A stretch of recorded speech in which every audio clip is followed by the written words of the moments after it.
உலகெங்கும் வாழ்கின்ற தமிழ் சொந்தங்களே, கிறிஸ்துவுக்குள் அன்பானவர்களே, கர்த்தர் இயேசு கிறிஸ்துவின் நாமத்தில் உங்கள் அனைவருக்கும் வாழ்த்துக்கள், வணக்கங்களை தெரிவித்துக் கொள்கிறேன். தொடர்ச்சியாக தேவன் மனிதனுக்கு கொடுக்கும் வரங்கள்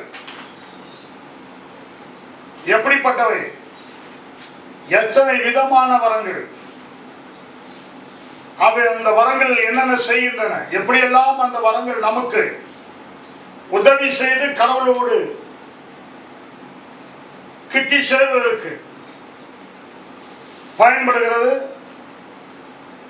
பரிசுத்தமாகிறதுக்கு பயன்படுகிறது என்பதை குறித்தெல்லாம் தியானித்து வந்து கொண்டிருக்கிறோம், பேசி வந்திருக்கிறேன். இப்பொழுது 6வது வரத்தை பற்றி பேசுகிறேன். இப்பொழுது நான் பேசி வருகிற இந்த 6 வரங்களும் அந்த 1 கொரிந்தியர் 12ஆம் அதிகாரம் 7 8 9 10 வசனங்களில் உள்ள வரங்கள் அல்ல. அதில் இல்லாதவைதான் பரிசுத்த வேதாகமத்தில் வேறு வேறு இடங்களில் எல்லாம் எழுதப்பட்டுள்ள, செயல்படுத்தப்பட்ட, கிரியை செய்து வந்த வரங்களை தான் பேசிக் கொண்டிருக்கிறேன்.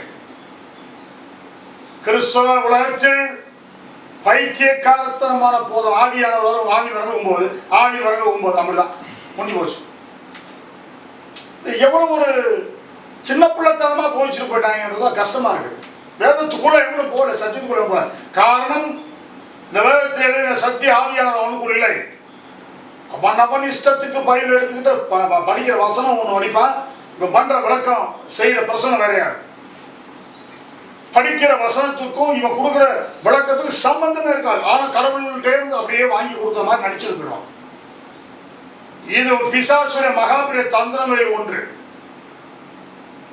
தேவனுடைய சுத்தத்தின்படி அவருடைய சத்தியத்தை சத்தியமாய் போதிக்காத எவனும் பேய்க்கு உதவி செய்கிறான், சாத்தானுக்கு உதவி செய்கிறான். அந்த போதங்கள் எல்லாம் கடவுளுக்கு விரோதமான சபையை தான் உருவாக்கிவிடும் என்பதில் துளியும் மாற்று கருத்து இருக்கக்கூடாது, சந்தேகம் இருக்கக்கூடாது. நான் அதை மிக தெளிவாக தெரிந்து வைத்துக்கிறேன். பொழுதெல்லாம் உருவாக்கப்பட்ட சபையெல்லாம் சத்தியத்தின்படி அல்ல, சுய சித்தத்தின்படி, சுய விருப்பத்தின்படி, மாம்சத்தின்படி, வயிற்று படைப்புக்காக, பேர் பிரசாதத்துக்காக, பொய்யான திட்டங்களை கொண்ட மக்களை கொள்ளையடிப்பதற்காக, இது ஒரு வியாபாரமாக அதை ஏமாத்தி எவன் பெருசா ரொம்ப பெரிய ஏமாத்துக்காக அவன் பெரிய ஆளாயிரான். சாத்தா அவனுக்கு உதவி பண்றான், ஆனா கர்த்தர் உதவி பண்ணான்னு சொல்றான்.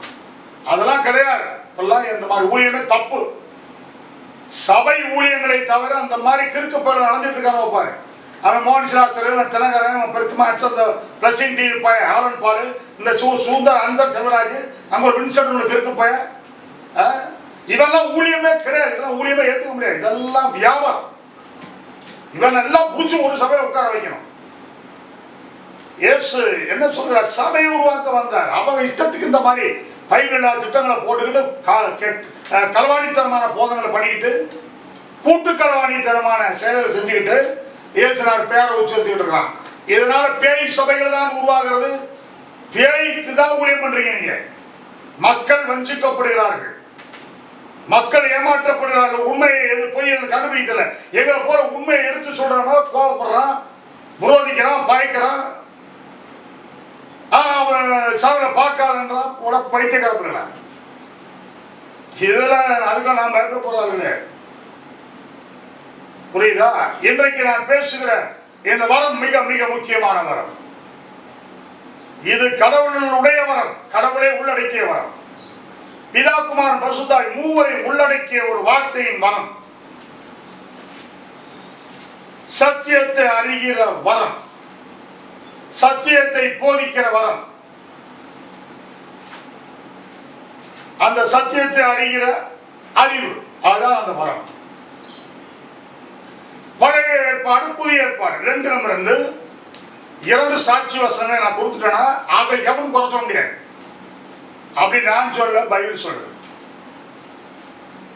எவனாவது ஒரு வசனம் தூக்கிட்டு அவன் இஷ்டத்துக்கு மண்டையில உச்சலாம் பேசிட்டு இருப்பான். ரொம்ப ஞானமா, அப்படியே பவ்யமா, அப்படியே அன்பா, அப்படியே உருக்கமா, மனது உருக்கம், அந்த உருக்கம், இந்த கிறுக்கம்ட்டு கிறுக்கித்தமா உழைத்து இருப்பாங்க. சம்பந்தம் இருக்காது. நான் தினகரன் பசங்க அம்புட்டும் போய் எல்லாம் ஏமாத்து. ஒன்னும் கூர்ந்து கவனிச்சு பார்த்தா, அதுக்குள்ள ஆராய்ச்சி பார்த்து எதுவுமே ஒரு பலமான சத்தியமான தேவ வல்லமை உள்ள சத்தியம் கிடையாது. எல்லாம் குருட்டுத்தனமான பைத்தியக்காரத்தனமான மக்களை மயக்கிற போதும். நான் ஆராயும் எல்லாத்தையும். இப்பெல்லாம் நான் பேசுறேன், சும்மா ஆராயமா பேசல, எல்லா பழையும் போட்டு கேட்பேன். சத்தியத்தின் படி இருக்குதான்னு பார்ப்பேன். இருக்கா குச்சிட்டு ஆரம்பிச்சிடுறேன். ஆகினால சத்தியத்தை அறிகிற அந்த வரத்தை உடையவர்கள் தான் உண்மையான சத்தியத்தை கண்டுகொள்ள முடியும். அதை சத்திய ஆவியானவர் கொடுக்கிறார். அது என்ன சத்திய ஆவியானவர் ஒரு கேள்வி கேட்கிறார். அப்ப எத்தனை ஆவியானவர்கள்? வேற வேற ஆவியானவரா? இல்ல இல்ல இல்ல, ஒரே ஆவியானவர். அந்த ஒரே ஆவியானவருடைய செயல்களின் அடிப்படையில், அவருடைய நடத்துதலின் அடிப்படையில், அவருடைய சித்தம் நிறைவேறுகின்ற அடிப்படையில், அந்தந்த செயலுக்கேற்ற வடிவத்தில், அர்த்தத்தில் அந்த ஆவியானவர் என்று அழைக்கப்படுகிறார். நான் பலமுறை சொல்லியிருக்கிறேன்.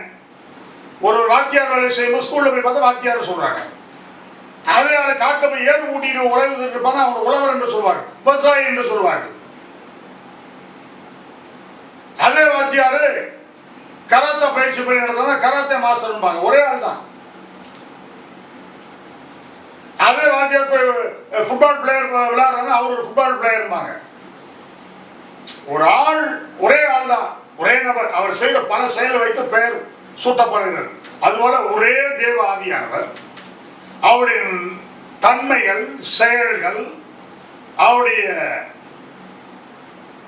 அந்த செயல் மூலமாக கிடைக்கக்கூடிய பலன்களை வைத்து அந்த ஆவியானவருக்கு பல பெயர்கள் கூட்டி வழங்கப்பட்டு வருகிறது. உன்னத ஆவியானவர், உன்னதத்திலிருந்து வருகிறார் உன்னத ஆவியானவர். பரிசுத்த ஆவியானவர், பாவிகளை பரிசுத்தமாக்குறனால பரிசுத்த ஆவியானவர். நித்தியமாக இருக்கிறனால, மரணத்தை காணாதபடி நித்திய ஆவியானவர். பலம் உள்ளவராக இருக்கிற பலத்தின் ஆவியானவர். வல்லமையான கிரியைகளை செய்கிற வல்லமையின் ஆவியானவர். சத்தியத்தை சொல்கிறனால சத்திய ஆவியானவர். அவர் உண்மையுள்ளவராக உண்மையின் ஆவியானவர். ஞானத்தின் ஆவியானவர். இப்படி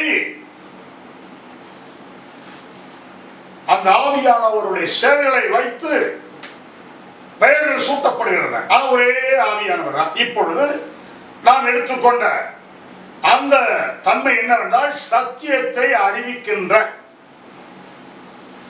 சத்திய ஆவியாகி அவர் இந்த வேதத்தில் எழுதப்பட்டுள்ள அனைத்து சத்தியங்களையும் ஒருவருக்கு கற்றுத்தருகிறார். நான் இதை பழைய ஏற்பாட்டில் ஒரு வசனமும் புதிய ஏற்பாட்டில் ஒரு வசனமும், இரண்டு சாட்சி வசனங்களை ஒரு சத்தியத்துக்கு நான் ஆதாரம் நிறுத்தி வைத்து விட்டேன் என்றால், எடுத்து உரைத்து விட்டேன் என்றால், எடுத்து காண்பித்து விட்டேன் என்றால், அது மாறாத சத்தியம். அதை அவன் குற்றம் சொல்ல முடியாது. அதை குற்றம் சொல்கிறோம் பேய் பயன் அர்த்தம்.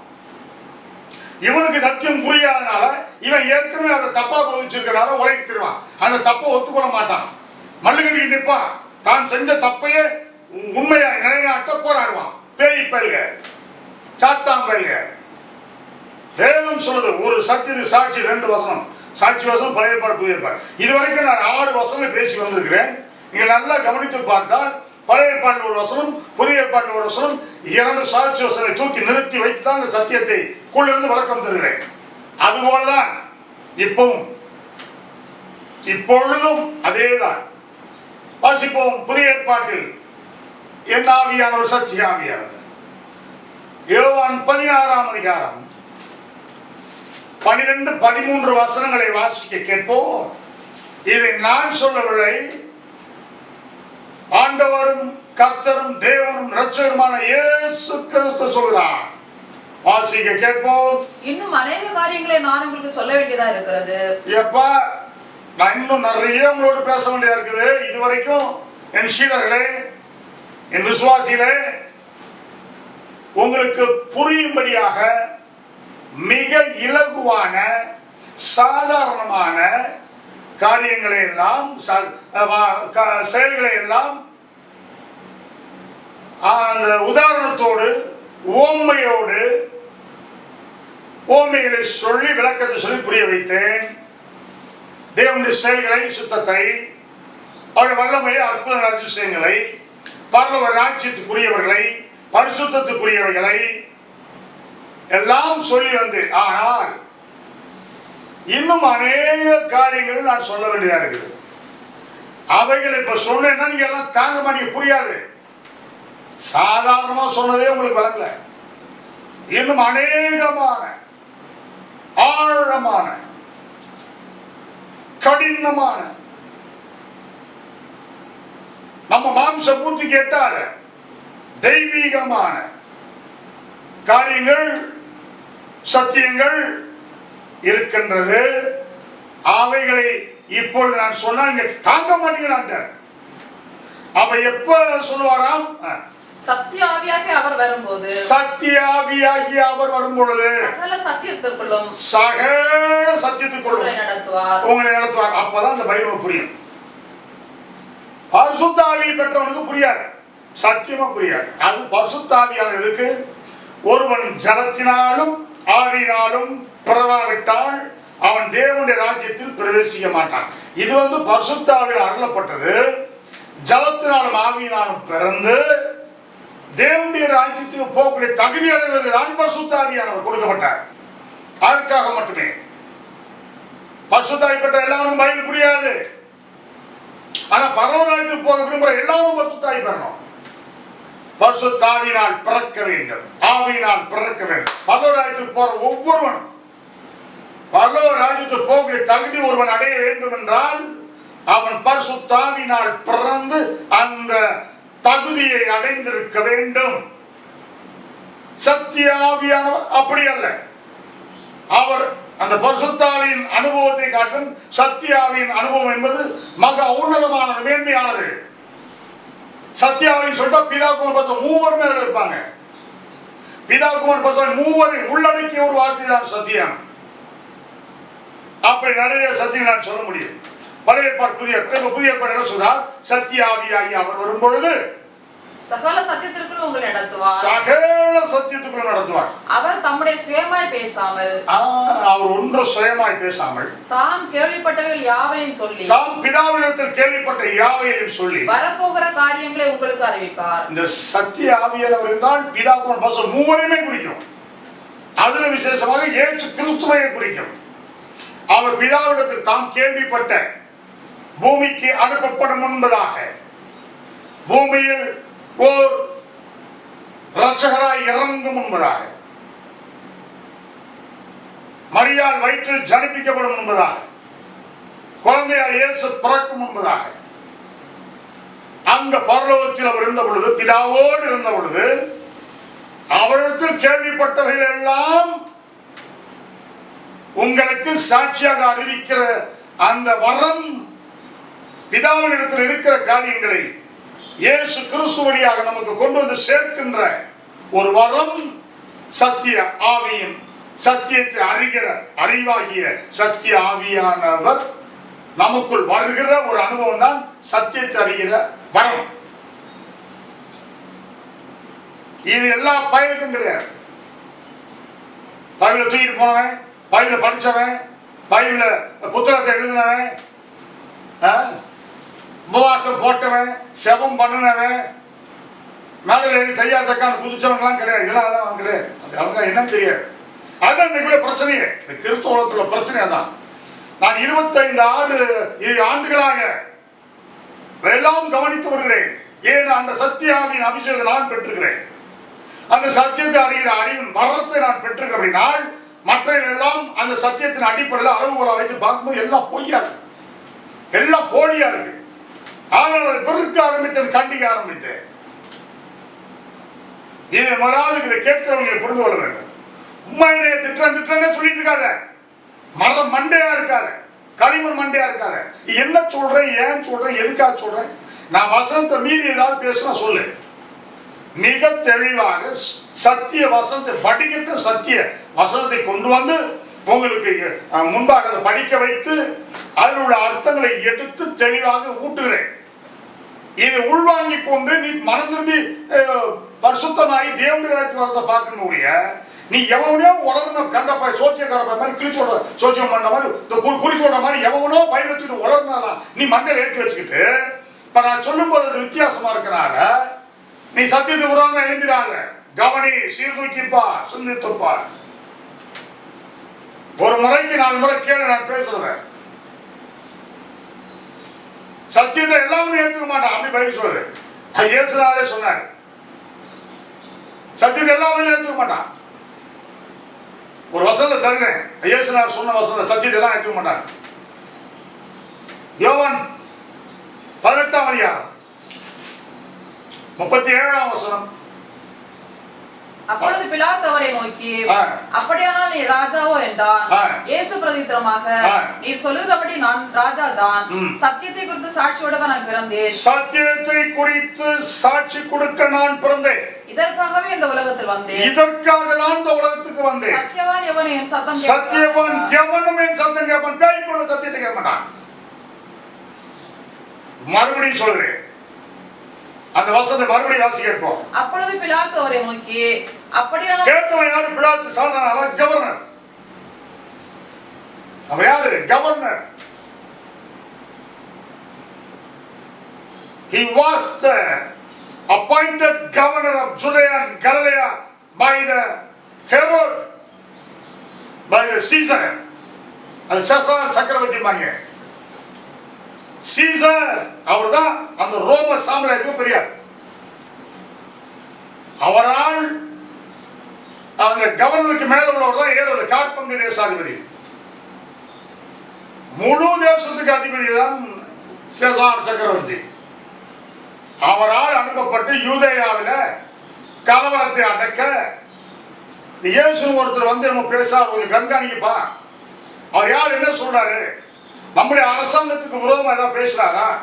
மக்களுக்கு கலகத்தை தூண்டுகிறாரா? அவர் ஒரு பெரும் கூட்டத்தை சேர்த்து நம்முடைய யுத்தம் பண்ண வர போறாரா? அவருடைய கொள்கை என்ன, அவருடைய நோக்கம் என்ன, அவருடைய திட்டம் என்ன என்பதை கண்காணிக்கவும் யூதேயா மக்களை கண்காணிக்கவும் ஆட்சி பண்ணவும் ஆளுகை செய்யவும் அனுப்பப்பட்ட நியமிக்கப்பட்ட ஒரு கவர்னர். தமிழ்நாடு ஒருத்தர் இருக்கிறார்கள், அது மாதிரி கேட்கிறார். சத்தியம் அடிக்கடி சொல்றாரு, சத்தியம் சத்தியம். அவங்க புரியல அவனுக்கு. சத்தியம்னா என்னன்னு கேட்டான். அதுதான் அந்த இயேசு பார்த்து என்ன சொல்றாரு?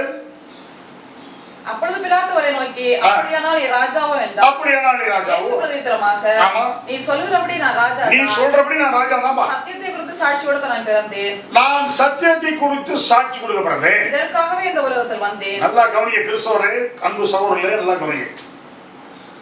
சத்தியத்தை குறித்து சாட்சி கொடுக்கவே பிறந்தேன். அப்புறம் இதற்காகவே இந்த உலகத்தில், இதற்காகவே சாட்சி கொடுக்கவே அவ்வளவு அர்த்தம் இருக்காது. தமிழ் மொழி தெரியாதப்பெல்லாம் தமிழை படிச்சா அப்படிதாங்க. ஒவ்வொரு சுழிக்கும் ஒரு புள்ளிக்கும் ஒரு கமாக்கும் அவ்வளவு அர்த்தம் இருக்கு. சாட்சி கொடுக்கவே, கொடுக்க வந்தேங்கிறத கொடுக்கவேன்னா அது அவ்வளவு முக்கியம். சத்தியத்தை குறித்து சாட்சி கொடுக்கவே பிறந்தேன். இதற்காகவே இந்த உலகத்தில் வந்தேன். சத்தியவான் எவனும் என் சத்தம் கேட்கிறான். என் சத்தம் கேட்பான். பேய் கூட கேட்க மாட்டான். அவன் தர்க்கம் பண்ணிட்டே கிடப்பான், உலகிட்டே கிடப்பான். இதுதான் இன்னைக்கு இந்த பேய் சபையெல்லாம் இன்னைக்கு ஏகப்பட்டதா ஓடிட்டு. இன்றைக்கு நான் பேசுறது எவனும் இது வரைக்கும் பேசல, எவனும் பேசல, ஒரு பயனும் பேசல இது வரைக்கும். கோமாளி போயிடுவேன், ஒருத்தனும் பேசல. உனக்கு சத்தியம் அதான் எந்த மாதம் சத்தியம் சொல்றேன். எங்கடா சொன்னா சத்தியம் மாத்திரம்? நான் நிறைய பேர் பேசுவேன். எங்க பாசம் சத்தியம் சொல்றேன். உங்க பாசம் எங்க சத்தியம் சொன்னா சொல்லு, ஒரு சத்தியம் சொல்லு. அது ஏதாச்சும் சோறு கொடுப்பாங்க, வாங்கி ஒரு குத்து மூஞ்சிடமா ஏதாச்சும் சோறு கொடுப்பாங்க. சத்தியமாடா? ஏதாச்சும் பேய் ஓட்டினாரா? சத்தியமாடா? இந்த பேய் பிடிச்ச போய் மோசமா இருப்பேன். ஏதாச்சும் வியாதி சொல்றேன், தர்த்தம் பிடிச்ச போய் வியாதி பிடிச்ச போய் அப்புறம் வியாதி சோமாக்கிறாரு. சத்தியமா? ஒருத்தி பேசுறா பாருங்க, இந்த மோனிசாசன் பொண்டாட்டி சாய் சாசன் ஊத்திருக்கான்.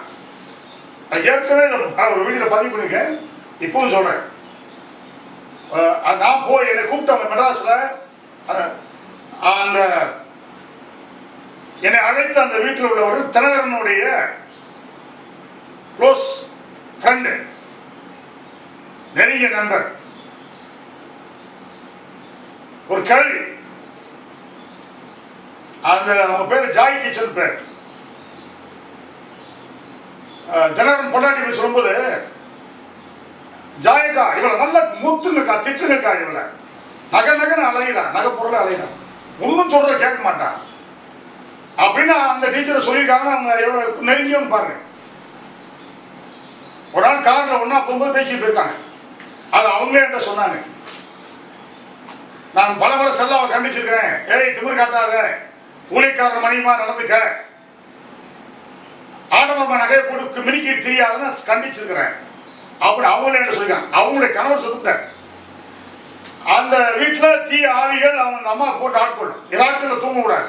அந்த அம்மா சபைக்கு உள்ள ஒயிட் அண்ட் ஒயிட் போடும். நான் ஒரு சபையில செய்தி கொடுத்துட்டு இருந்தேன். இவங்க அந்த வழியா போனவங்க என்னுடைய சத்தியத்தை கேட்டுட்டு, இது வித்தியாசமா இருக்கு, குரல் வித்தியாசமா இருக்கு, பேசுற தோரணை துணி வித்தியாசமா இருக்கு, அதிகாரமா இருக்கு, வல்லமையா இருக்குது அப்படின்னு வேற சபைக்கு போனவங்க அவங்க. நான் இன்னொரு சபையில பேசிட்டு இந்த குரலை கேட்டு அந்த சபைக்குள்ள வந்துட்டாங்க. வந்து கூட்டம் முடிஞ்ச பிறகு என்னை அவங்க வீட்டுக்கு அழைத்தார்கள். நான் அனுமதியோடு முறைப்படி அவங்க வீட்டுக்கு போனேன்.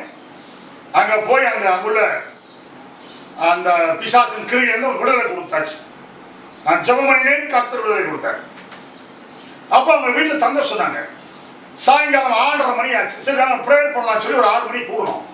உடனே 6:30 மணிக்கு என்ன பண்ணிட்டாங்க, நாங்க வந்து அந்த நடுமாவடி இயேசு விடுவிக்கிறார பார்க்காம சோறு வைக்க மாட்டோம், அதனால உங்க ஜெபத்தை நிறுத்துன்னு ஏன் ஜெபத்தை நிறுத்திட்டாங்க. எனக்கு கோபம் வந்துருச்சு. அது ஜெபத்துக்கு உட்காந்துருக்கோம், இதை விட ஜெபத்தை விட நாலுமாவடி ஏசு வெடி வைக்கிறார் முக்கியமா? சாரி, ஏசு விடுவிக்கிறார் முக்கியமா? ஏசு விடுவிக்கிறார்ல, ஏசு வெடி வைக்கிறார். உங்களுக்கு வச்சார், வெடி வச்சார், உண்மையுமே வச்சார். எப்படி கேளு, ஏசு வெடி வச்சார் எப்படி கேளு. நான் சொன்னேன், இன்னைக்கு ஒரு நாளைக்கு அந்த 4 மாவடிய, அந்த நாரி போன 4 மாவடியை பார்க்காம இருந்தா என்ன, அது ஏசு வெடி வைக்கிறவங்க பார்க்காம இருந்தா என்ன, செத்து போக மாட்டேன். இன்னைக்கு உள்ள நான் புதிய சத்தியத்தை சொல்றேன், நீங்களாம் கேட்காத சத்தியத்தை சொல்றேன் அப்படி அந்த ஜாய் டீச்சர் ஓகே, அவன் மருமகள் ஊத்து மாட்டேன்ட்டான். நான் எந்திரிச்சு வெளியே வந்தேன். என்ன சொல்லிட்டு வெளியே வந்தேன், எல்லாம் அந்த நாரி போன 4 மாவடியை பார்த்து அந்த பேய் பிரசங்கத்தை கேட்டுட்டு அப்புறம் என்னை கூப்பிடுங்க வெளியே வந்துட்டேன் பாருங்க. ஆன் பண்ணாங்க, விடுவிக்கிறார் போட்டு வந்தாச்சு. கொஞ்ச நேரம் ஓடிச்சு, டாமாரும் டிவி அடிச்சது அப்படிதான். அந்த கொஞ்ச நேரம் அந்த பொம்பளை பேச, ஜாய்ஸ் லாசரஸ் பொம்பளை பேசுனால நான் சொல்றேன். அவன் என்ன சொன்னா, சோட்டு உருவமோ பெண் உருவம், குரலோ ஆண் குரல். சாய்ஸ் லாசர் மோனிசாசர் பொண்டாட்டியோட பிரசங்கத்தை கேட்டதை நம்ம சொல்றேன். என்னடா இது, நம்ம ஜெபத்தவர் நிறுத்தி விட்டோம், இவன் சத்தியம்னு சொல்றாளே, எனக்கு சத்தியம்னாவே அவ்வளவு தேன் சாப்பிட்ற மாதிரி. நான் என்ன பண்ணேன், வெளியே போனதுக்கு உள்ள வந்தேன். அந்த அந்த பொம்பளை பேச அப்படியே கவனிக்கிறேன். இவன் என்ன சொல்ல போறா பார்த்துலாம். நான் என்னடா சொல்ல போறான்னு பார்த்தா, கடன் பிரச்சனை அவர் காரி போன்னு தூக்குனேன். இவளுக்கு சத்தியம் தான் என்ன, சத்தியம் உங்களை வியாதியிலிருந்து விடுதலையாக்கும், சத்தியம் உங்களை நோயிலிருந்து விடுதலையாக்கும். ஐயோ, இவளுக்கு சத்தியம்னா என்ன தெரிஞ்சு அப்படி பேசுவானா? நான் சொன்னேன், இதெல்லாம் சத்தியமா இல்ல பேய் பிரசங்கத்தை கேட்டிருக்கீங்கன்னு வெளியே வந்துட்டேன். வெளியே வந்து ஒரு 2 நிமிஷம் டமாரு டீ வச்சு போச்சு. எல்லாம் பேய் ஆரம்பிச்சு அந்த மாதிரி உட்காந்துச்சு. அப்படி காட்டும். இது பல வருடங்கள் ஆகியவை, நீண்ட வருடங்கள் ஆகிடுச்சு. இது கிட்டத்தட்ட 2003-2004 நடந்ததுன்னு நினைக்கிறேன். அப்ப நடந்த சம்பவம். இது ஏன் இப்பொழுது சொல்லுகிறேன் என்றால், குறை சொல்றேன்னு சொல்லிருக்காத திருப்பி பெறலாம். பேய் விசுவாசிகளா குறை சொல்றேன்னு சொல்லாத, உண்மையா சொல்றேன். கண்டதை கேட்டதை நடந்ததை நான் சொல்லுவேன். இது என்ன இங்க குறை சொல்றீங்க? அப்போ உங்ககிட்ட குறை இருக்கு, உங்ககிட்ட பேய் இருக்குது, அதை நீ திருத்த மாட்ட. அதனால உண்மையை சொல்றேன், என்னையே நீ குறை சொல்றேன்னு சொன்னா உனக்கு பேய் அர்த்தம், சாத்தான். உண்மையை சொல்லுற என்னை நீ குறை சொல்ற சொன்னால் நீ சாத்தான், நம்பர் 1 சாத்தான். இவ புரியுதா? நீ பெரிய மோனிசாச பெரிய ஊழியக்காரனா இருக்கலாம், அவன் கொண்டாட்டி அவன் பெரிய ஊழியக்காரன் கிடையாது. என்னை பொறுத்த வரைக்கும் எவனும் பெரிய ஊழியக்காரன் கிடையாது. இவனெல்லாம் பேய் ஊழியக்காரன், பெரிய ஊழியக்காரன் கிடையாது. நான் ஏற்கனவே ஒரு வீடியோ பதிவிட்டுருக்கேன், இப்போ சொல்லிட்டு இருக்கிறேன். ஏன்னா இப்ப சொல்ல வேண்டிய சூழ்நிலை வந்துருச்சு. ஆகவே சத்தியம்னா என்னன்னு தெரியாமலே, அது என்ன பண்ணும் அப்படி தெரியாமலே உணர்கிற பிரசங்கத்தை கேட்டு மக்கள் வீணாகி போகிறார்கள். அடிக்கப்படும் ஆட்டை போல நரகத்துக்கு தள்ளப்பட போறான்னு வேதனையெல்லாம் பேசிருக்கிறேன். புரியுதா? அனுபவத்தோடு சொல்கிறேன். இப்ப புரிஞ்சுச்சா சத்தியம் அது இல்ல. சத்தியம் என்ன பண்ணும்? சத்தியத்தை குறித்து சாட்சி கொடுக்கவே பிறந்தேன், இதற்காகவே உலகத்தில் வந்தேன், சத்தியவான் எவனும் என் சத்தம் கேட்கிறான். சத்தியம் என்ன? யோவான் 17ஆம் அதிகாரம் 18-19 வசனம் வாசிக்கிறேன். நீர் என்னை உலகத்தில் அனுப்பது போல நானும் அவர்களை உலகத்தில் அனுப்புகிறேன், அவர்களும் சத்தியத்தினாலே பரிசுத்தமாக்கப்பட்டவர்கள். என்னது சத்தியம் என்ன பண்ணும்? அவர்களும் சத்தியத்தினாலே பரிசுத்தமாக்கப்பட்டவள் ஆகும்படிக்கு அவர்களுக்காக நான் என்னைத்தானே அவர்களுக்காக என்னை நானே பரிசுத்தமாக்குகிறேன். என்ன குணபுரிய வார்த்தை இது? மக்கா அப்படி ரகசியங்களை ஒளிஞ்சிருக்கு. அப்ப இயேசு பாருங்க, அவர்கள் எல்லாரும் சத்தியத்தினாலே பரிசுத்தமாக்கப்படும்படிக்கு பரிசுத்தமாக்கப்பட்டவள் ஆகும்படிக்கு என்னை நானே பரிசுத்தமாக்குறேன்னு சொன்னா அடுத்த வசனம் சொல்லிட சொன்னார். அடுத்த சாதிக்கும், நான் இவர்களுக்காக வேண்டிக் கொள்கிறோம் இல்லாமல் இவருடைய வார்த்தையினால் என்னை விசுவாசிக்கிறவர்களுக்காக வேண்டிக் கொள்கிறேன். அவர்கள் எல்லாரும் ஒன்றாயிருக்கவும், பிதாவே நீர் என்னை அனுப்பினதை உலகம் விசுவாசிக்கிறதுக்காக நீர் என்னிலேயும் நான் உண்மையிலேயும் இருக்கிறது போல அவர்கள் எல்லாரும் நம்மில் ஒன்றாயிருக்கவும் வேண்டிக் கொள்கிறேன்.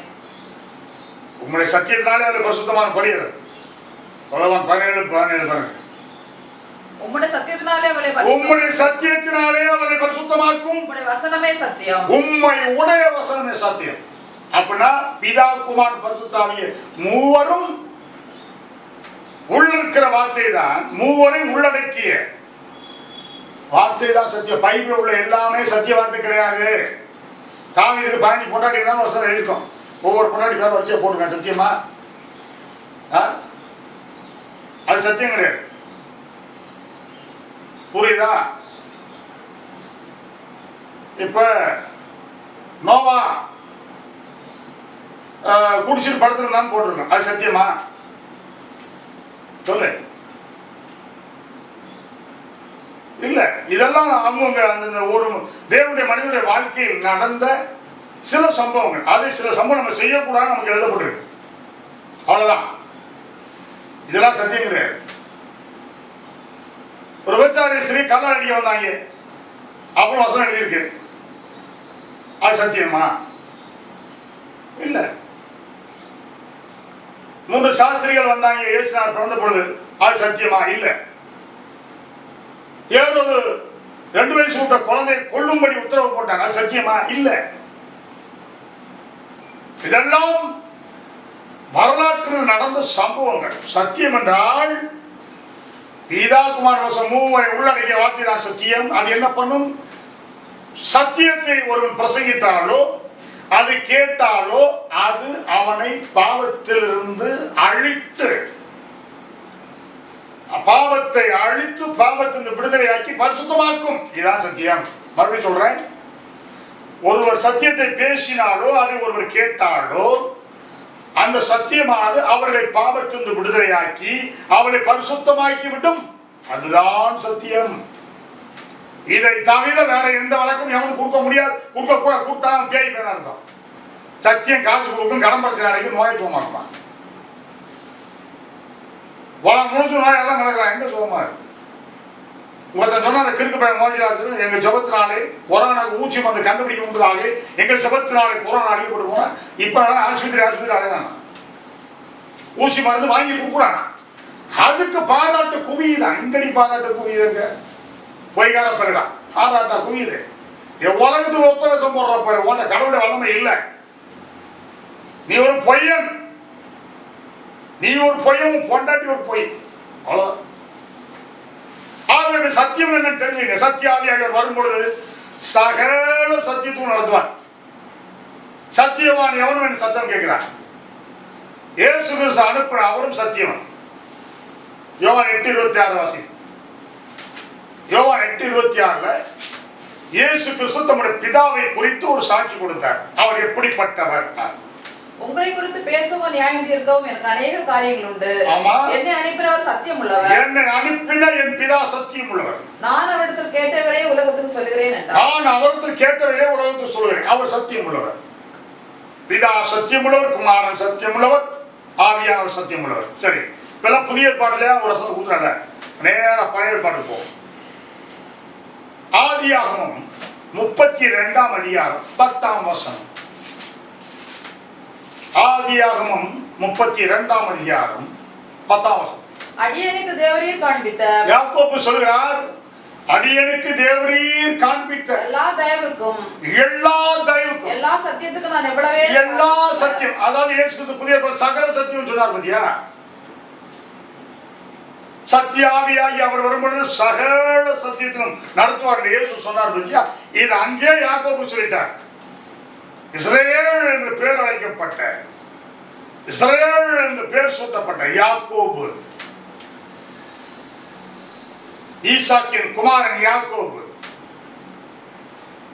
சொல்கிறார், தேவரீர் அடியேனுக்கு காண்பித்த எல்லா தயவிற்கும் எல்லா சத்தியத்திற்கும் நான் எவ்வளவேனும் பாத்திரன் அல்ல. எல்லா சத்தியம் அப்படி என்றால் யாக்கோபுக்கு ஆதியாகமத்திலிருந்து வெளிப்படுத்த வரைக்கும் எல்லா சத்தியம் அன்னைக்கு தேவன் சொல்லிட்டார். அந்த சத்தியத்தை அவர் கேட்டுட்டு தான் சொல்றாரு, இப்படி எனக்கு தயவு பாராட்டி நீர் எனக்கு காண்பித்த எல்லா சத்தியத்திற்காக நான் பாத்திரன், எவ்வளவு வேணும் பாத்திரன் அல்ல. ஆனாலும் உங்களுடைய தயவினால் இந்த எல்லா சத்தியத்தையும் கொடுத்தீரே, நமக்கு ஸ்தோத்திரம். அடுத்த வருஷம் வாசிப்போம். என் சகோதரனாய் ஏசாவின் கைக்கு நான் கோலும் கையுமாய் இந்த யோர்தானை கடந்து போனேன்.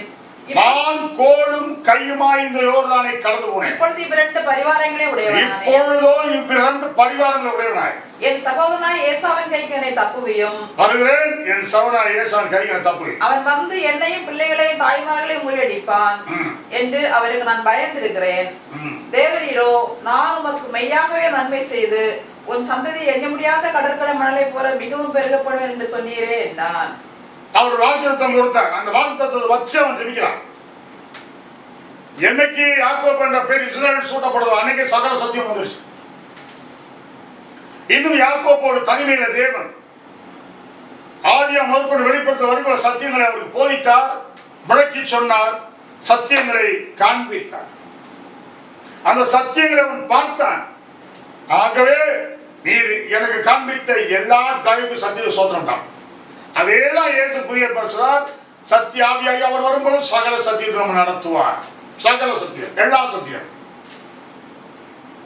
இப்படியாக இந்த சத்தியத்தை அறிகிற வரம், அந்த சத்தியத்தை அறிகிற அறிவு ஒருவனுக்கு வந்துவிட்டால் பரலோகமான வெட்ட வெளிச்சமாயிடும்.